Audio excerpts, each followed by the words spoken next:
Sweet. You're on the record, Schultz. Welcome back to the podcast. Third time running. You've still got your spot pretty safely secured in the top 5 podcast downloads of all time with our original story episode where we touched on your wild journey to the world tour. And then we've also had you back for, I think, a Worlds Unpack last year. Yeah. And then now we're back to chat about the UAE tour. So good to have you. Welcome. Thank you. Pleasure to be back. First of all, how was your winter? You did a full winter in Europe, first time?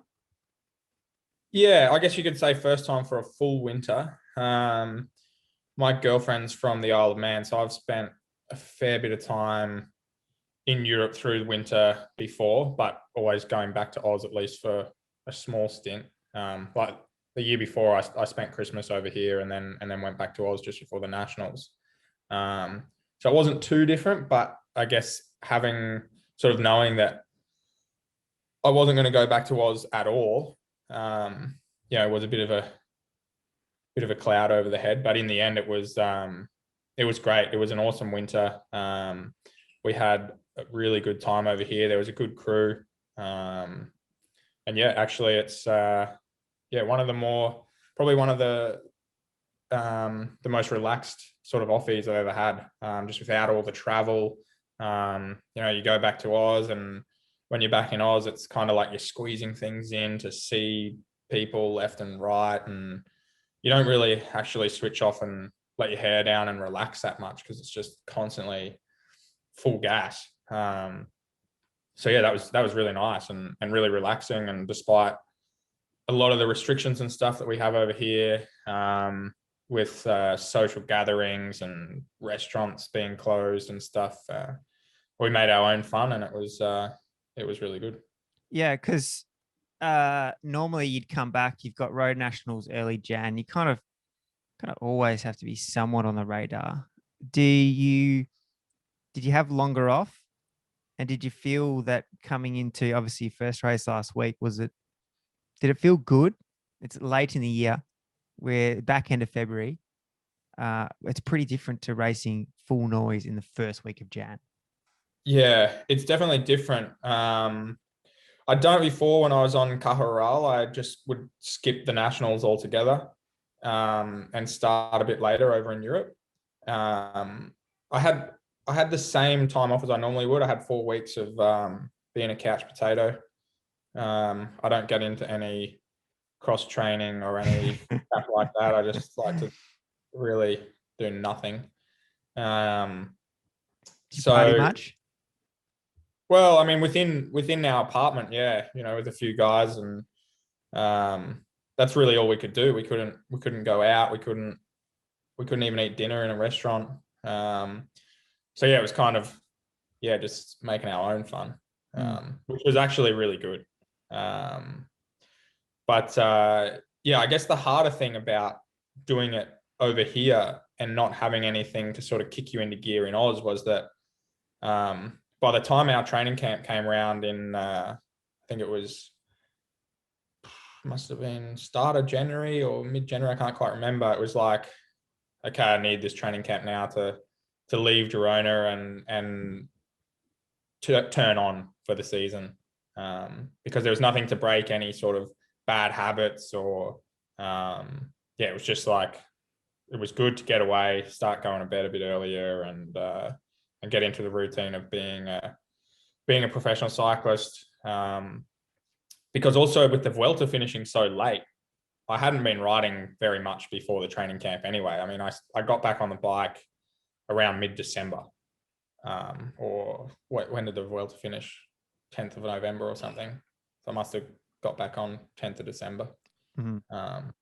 So it was a very different feel, yeah. But I really liked it. I really liked building up over here and going to a European training camp and just logging the Ks, which we did.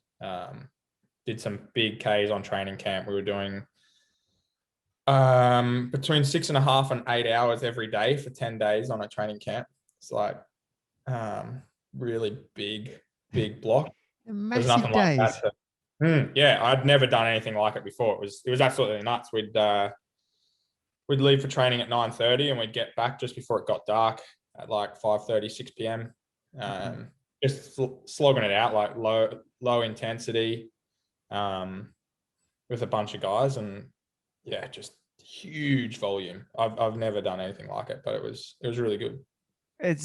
I thought the days of dirty long hours in the saddle were done. The sports science era was here, but it obviously still has a place.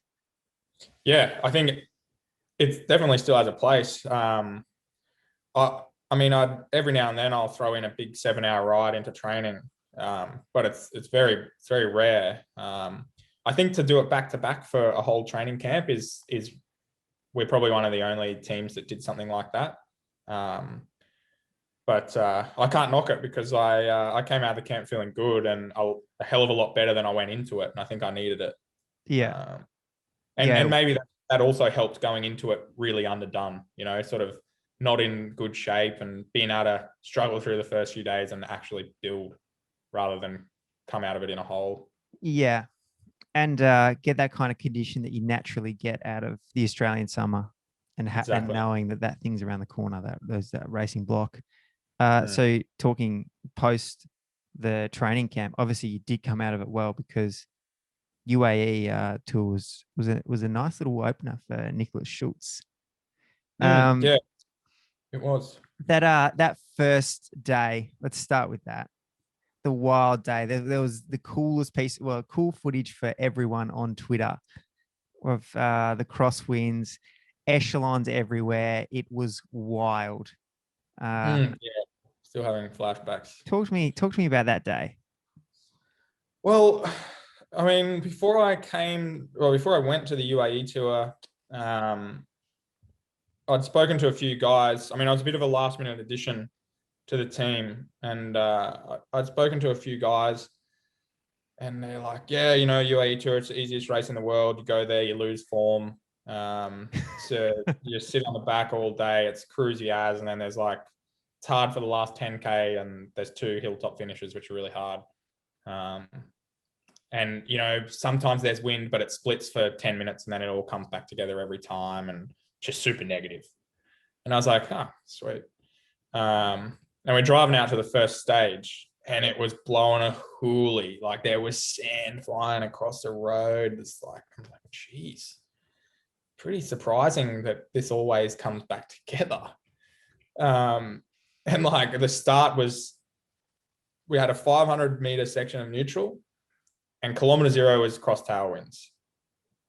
And that's the most dangerous wind for echelons and splitting, and just the speed you go just makes it so hard. Kilometer 0, I reckon the bunch was in like 4 or 5 groups. And I was sitting pretty good there. Out of the neutral. Off kilometer 0, 175K stage. I think I saw one photo on Twitter. There's like literally the little ticker up the top says like 175K to go, and there's just like people everywhere. But I was good there. I was sitting good. I was ready for that. I was up eventually in the front sort of echelon, group of 30 or 40. And I thought, oh, beauty, let's go. This would be great if it stays like this the whole day. And then it did shut down, and it all came back together. And it was really switched off. I'm like, I see what everyone was saying, like it splits and then people calm down. And we were, I don't know, at this point, it must have been like 80K to go. And the bunch was in a huge bubble. Like, there was no stress. There was heaps of wind still, but it was like, okay, the sprinters teams everyone's on the same page. They want a sprint royale day one. There's another funny little video snippet on Twitter. It's like a 30-second thing. And there's like, you've got some of the hitters just sitting at the back having a chat. And then the camera pans to the front, and De Koenig is putting it in the gutter. And in that situation, it doesn't matter how good you are, how strong you are. If you are not in the front, you will not be in the front echelon. Like, you've got Filippo Ganna in the peloton, guy who wins every time trial he starts and flogs everyone. He can't ride across the gap. And it's a knife edge. So if the road's big, that echelon can be whatever it was on the first day, I think like 26, 27 guys. If the road's small, that would have been 10 guys. So it's like as many people as can fit across the road, the knife goes in and makes a split. And from that point on, it was carnage the whole day. It was hell. It's like the type of day you just don't want to have to experience. And we had no one in the front. So it was, we were all sort of chatting away, having a good old time, thinking the UAE tour was super relaxed, and it split and we had no one there. And at that point you can't really do anything other than fend for yourself and try and survive. And then you rode for the rest of the day. Was that it? It was, everyone, this front echelon probably stayed between a minute and 2 minutes ahead almost the whole stage. Like the whole time, Lotto Soudal was, going up to the front to try and pull it back for Caleb. And then Kubeka would have a crack for Mizzolo. And it was just on. And there'd be times where you come around a corner, you find yourself at the back, you're in the wrong position, you're at the arse again for 10 minutes, it comes back. Then you're in the front split of this next group. And then eventually at 15K to go, the sprinters team's just like, oh, well, we're not going to catch this front group. Completely stopped. Completely. So, at this point, the gap must have been like 2.5 minutes or something. And we crossed the line, and I was later looking at the results. I'm like, 8 minutes? Jesus. Like, that's a big gap. So, like, we really stopped in the last 15K. It was like, just rolled in. So any GC rider that missed out on that split on day one, well, they were screwed. Yeah. And you guys had no one in the move? No one. And we weren't the only team. There were a lot of teams with no one. Yeah. Obviously, this is a very hard split to make. And the Koenig just do what they do. They're just the best. Do you guys get ripped when you don't make the split? Yes and no, because this was a pretty weird split, this one. We'd been on the same road for like 20K. Like normally it's like there's a point, you turn on that point and you have to be at the front at that point and it will split immediately. This was like we'd turned onto a road, we were on the road, it was calm for 20K and it was like a spontaneous move. And we actually all think that they were sprinting for an intermediate sprint. There was an intermediate sprint coming up. And if you watch the footage, you've got Ilio Kaiser. He does a big pull and he just pulls off, just does a burner. So he doesn't make the front split. He's like doing a lead out, And then you've got Shane Archibald. He goes through, pulls off, goes to drop back. And then he sort of looks back and sees there's this massive split and then quickly kicks on to the front group. So it's like, because I think then their GC rider, Almeida, was up there. It's like, all right, let's continue on. Let's go. Because the guy that they had for the stage win, Bennett, he wasn't in the front split. So you'd think if it was a planned full team move, you'd have your man for the stage there with you. So yes and no, we get ripped, but it wasn't a big, there's not much you can do in that scenario. If you weren't in the top 25 guys, you weren't going to be in the front echelon, and it just wasn't a stressed out point in the race. So I think there was enough disappointment amongst ourselves for missing the split that we didn't really need to kick up the arse either. So after that somewhat disappointing day out in the desert, what was next? What was the message from the team boss from there? The message was, obviously, it made it pretty simple to approach it day by day.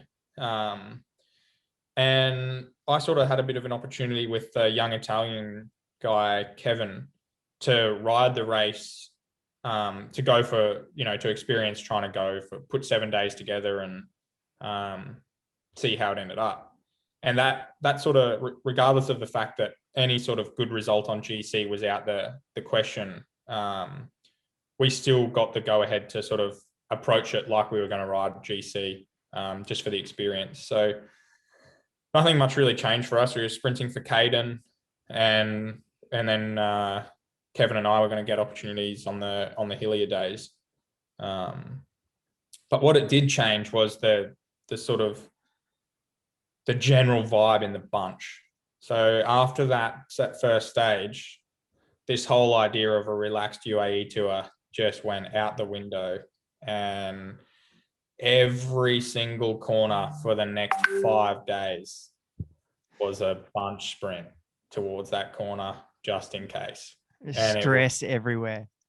Yeah, it was one of the most highly strung bunches I've been in a while, for sure. Yeah.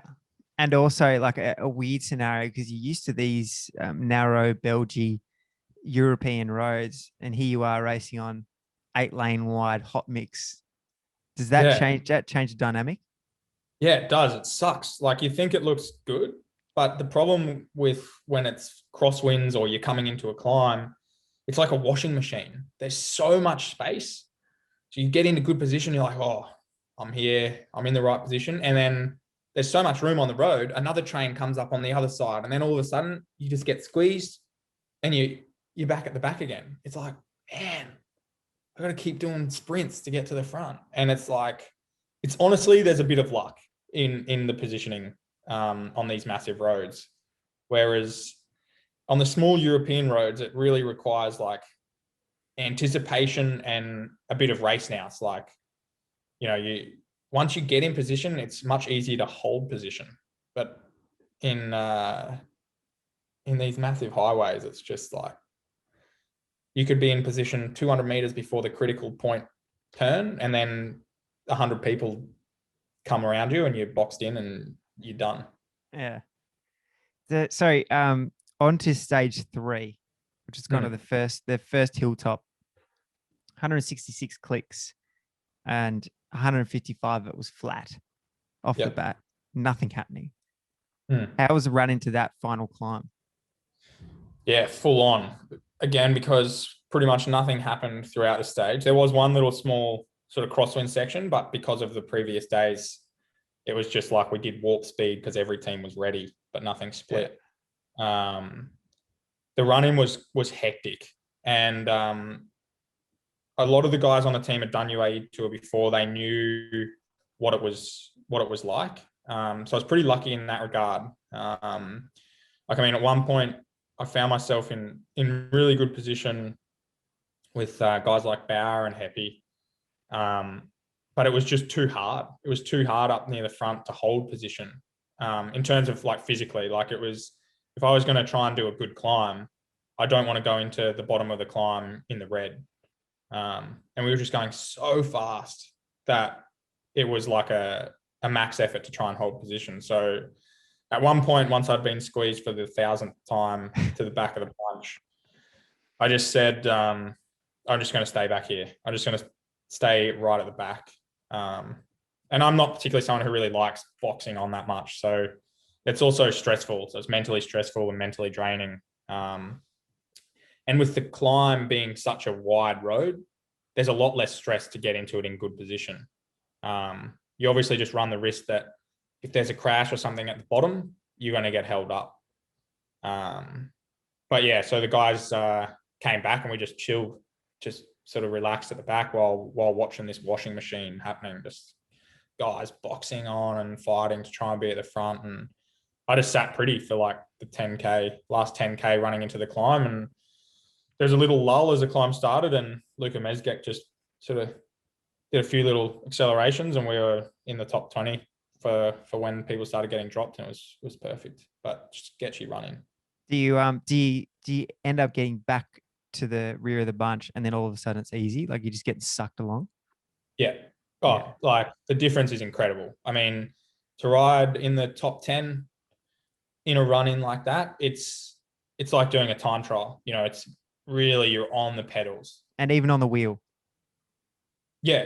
Like, I'm not the guy pushing the wind. You're just exposed to a bit of the wind coming from the side. But then when you go to the back, the bunch is like fanned out. There's 140 guys, but the from the front to the back is like 20 meters because it's just everyone's across the road. So you've just got this like wall, and you just cruise. Like, it's honestly easy. I mean, you're doing 55K an hour, but you're just protected from any type of wind. It's so easy. And you just got to, I guess, not panic. I think it would be really hard for some guys to sit back there knowing there's a climb coming because you've got a wall in front of you, like I said, but that's a wall that could also come to a halt and prevent you from being in good position at the right time. Especially when that's like what they're drilled to do all year. Just like right at the front, right at the front, right at the front. Here's your train. If you're at the back, it's all over. Yeah. Yeah. So how'd you feel going up that climb? Yeah, I mean, it was a really hot day. So I think one of the biggest things for the stage was to stay cool. So I was just dumping water on myself all day, trying to stay hydrated. And then when the climb started, I just I kind of didn't know what approach to take, whether I should go until I blow and see how far I get, or go to a point where I sort of think I can then slow down a little bit and settle in. And that's kind of what I did. And I felt pretty good. I was, at one point, on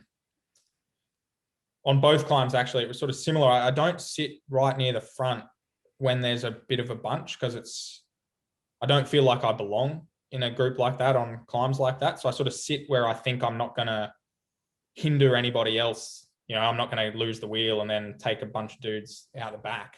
But there was one point on the climb when Ineos upped the pace, the few guys in front of me started losing the wheel, and I was like, what are they doing?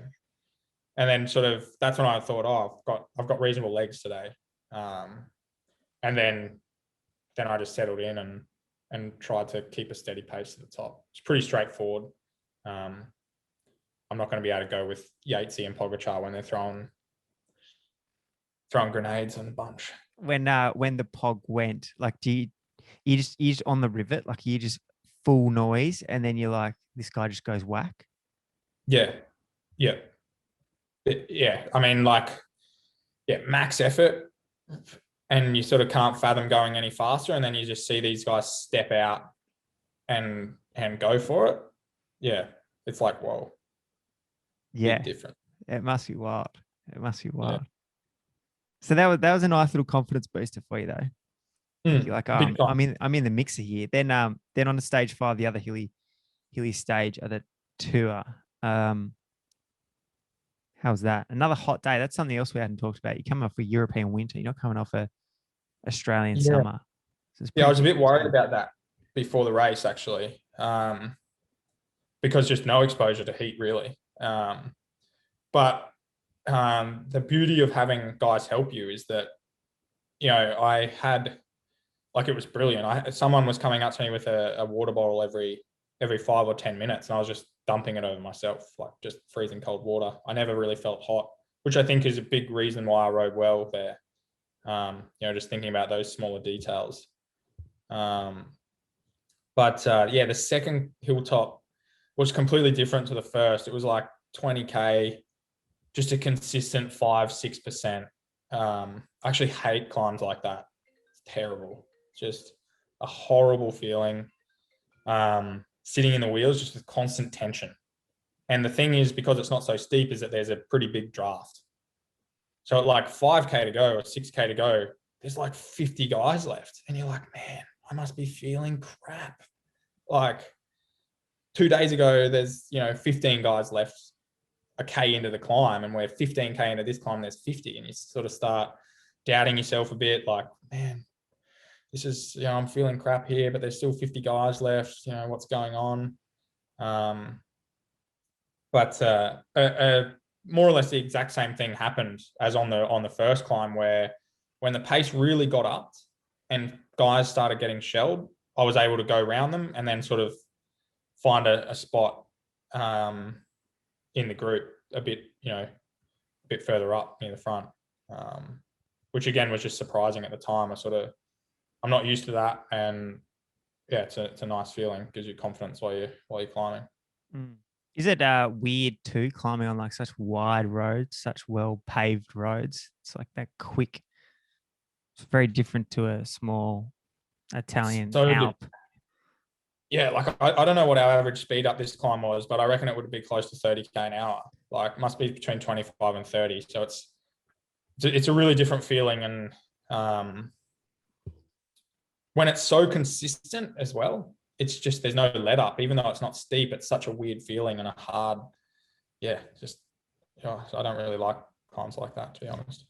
But you're in a ripper position. Like coming into the finale, there was not many guys left, and Schultz is amongst. You're talking about the Yates and Pog and et al. Just going wild, but you're in the mixer there at the end.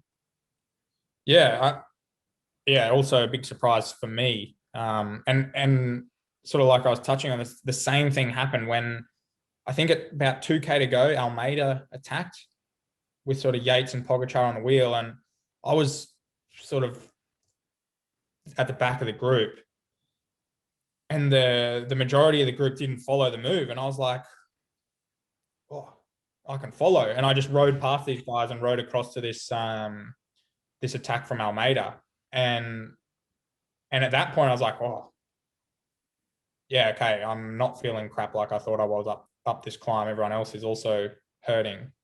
And that gave me a lot of confidence just coming into that final, because I guess the beauty of not being well known at all, and also not being a sort of pure climber, is I've got a bit of a kick, and I was starting to sort of back myself a little bit for being able to do something, or for being able to be a player in that final couple of K. And then Vingegaard went to go across to Lutsenko.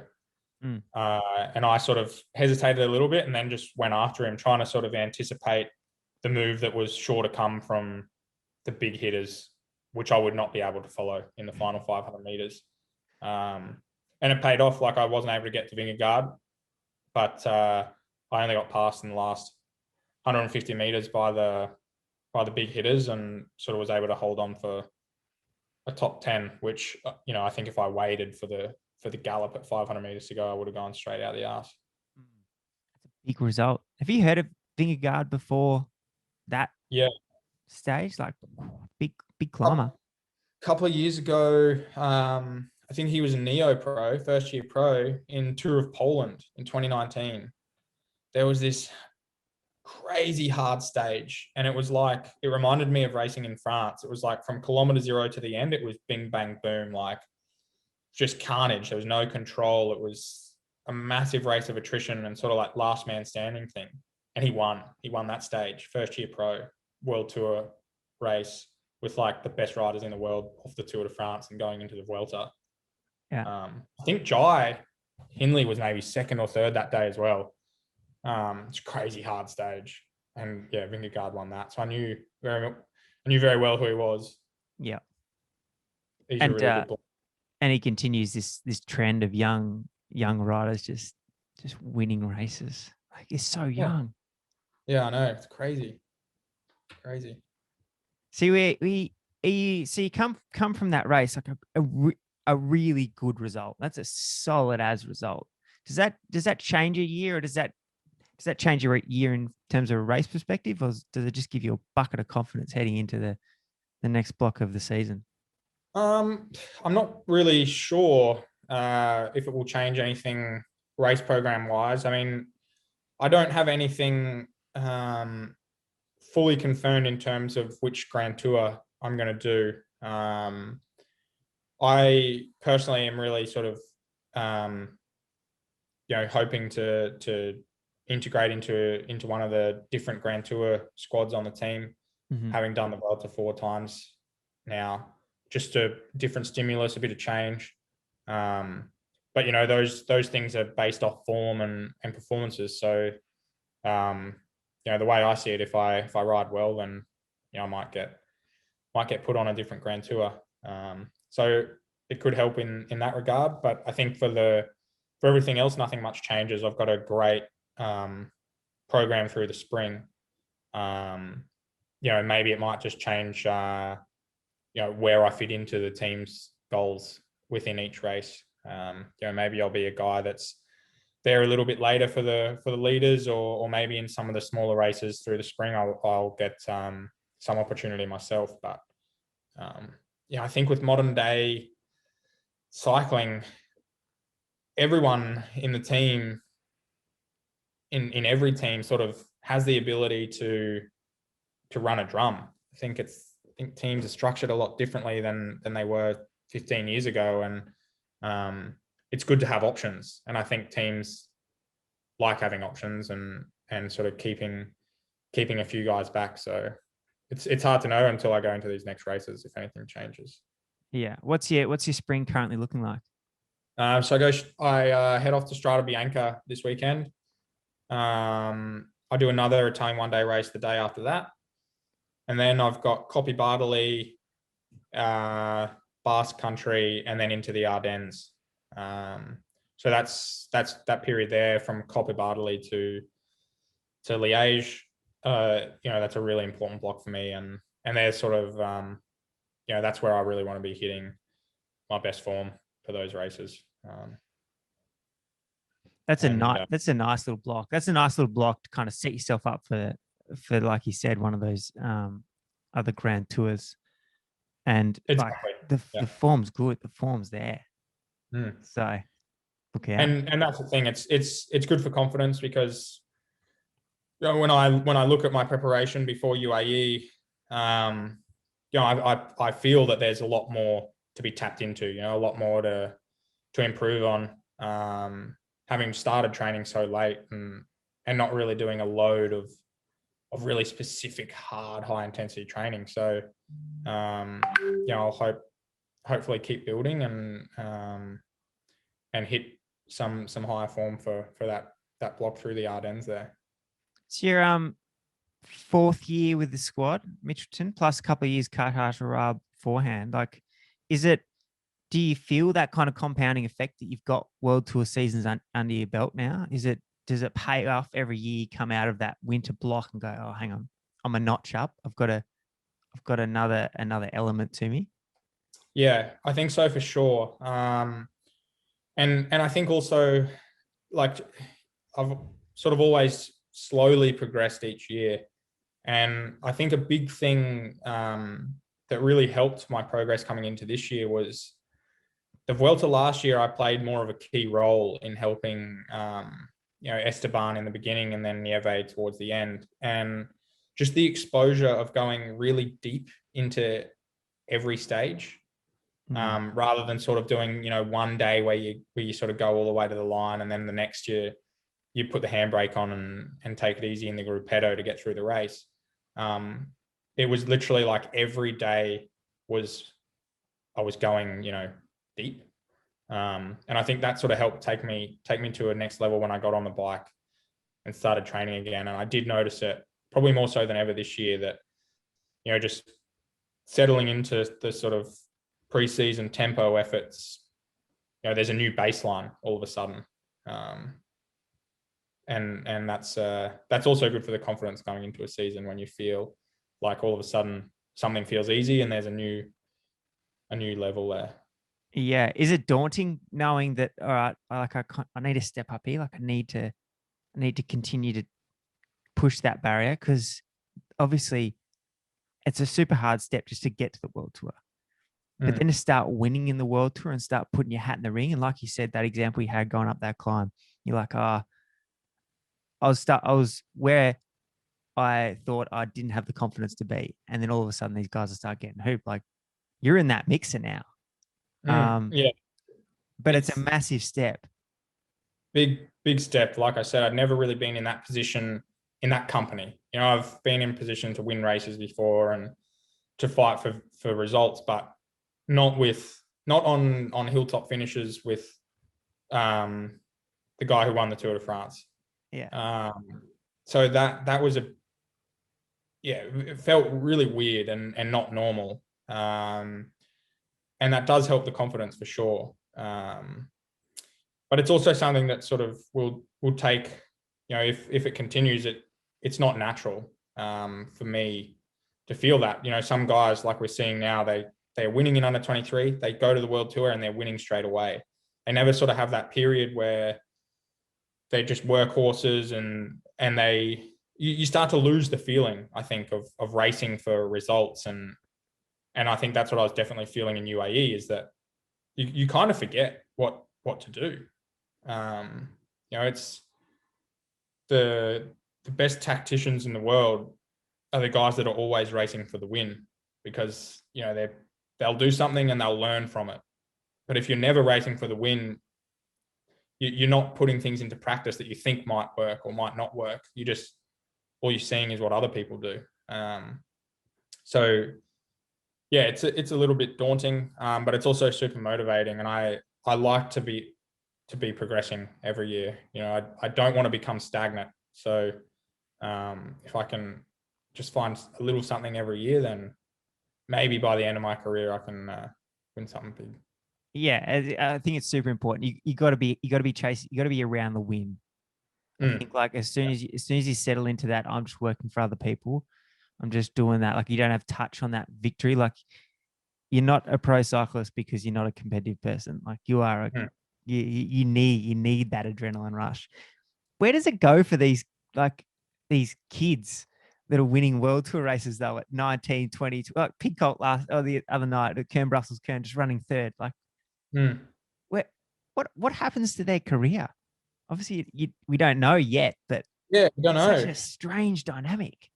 It is really strange, and I don't know. Like it's crazy, and we saw with Remco. I was probably one of the first guys to say, "Oh, it's like once in a blue moon, this type of thing." Like this is abnormal. That teams aren't going to be signing 20-year-olds all the time, and now it's just like every second signing you see is some teenager or a 20-year-old. My opinion on it is that cycling careers will become shorter. I don't know how you can win the Tour de France at 21 and then have a 10-year illustrious career handling that pressure week in, week out, at every single race. But maybe this new generation also have mental capabilities that myself and peers my age don't have as well. I'm not sure. Brackets, everyone else in the past. Yeah.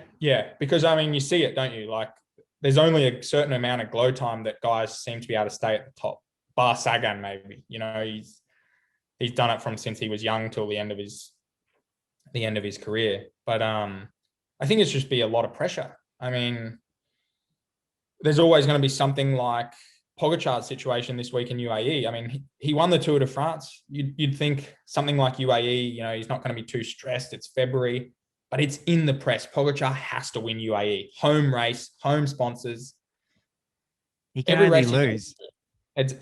So I hope that they have long careers and that they light it up for 10 years because, man, it's changing racing for the better. The way the young generation race is awesome. I love that style of racing. They just get into it. Everyone talks about power meters and race radios and all this crap. The young generation doesn't race like that. You see it. The races are splitting up. Look at Vanderpool the other day in Kerner. Yeah, 85K to go. 85K to go. There's 2 times in my memory that I've been something like that. It was like Cancellara in Roubaix one year and Boonen in Flanders or something. It's like happened twice. And now it's every race. These guys are just dropping the bombs early, and it's awesome. I was sitting watching Kern on the couch, just like, this is sick. And I think it's bringing a great dynamic to the sport. So I hope that it continues. As hard as it makes it, and as much as it sucks getting your head kicked in by teenagers, it's awesome to watch, and it's awesome to be a part of too. Do you think it'll so when you're obviously heading into this spring season, is it going to change the race plan? All of a sudden, the kind of traditional races that had like the one sector where you went, or the one sector where the races won, it's all of a sudden, well, actually that Cat 3 at 100K to go, you need to watch out because Van der Poel's going to be going wild on it potentially. I think so. I think it will change it because we're just seeing it more and more. And I think it'll happen on Saturday at Strade Bianche. I think there's going to be a whittling down of the bunch quick. They just don't seem to hang around anymore. The big hitters, and they can go from start to finish faster than everyone else. So Mm. they use it. They use it. They take the race on. Yeah, and it's awesome. Schultz, it's been very good to talk to you. All the best for this season. We look forward to following you in this first part, especially after some pretty good form at the UAE. It's always good to chat. You're always super articulate, so it's great to get your insight into the world tour. Thanks for your time. Oh, thank you. It's been great to be on.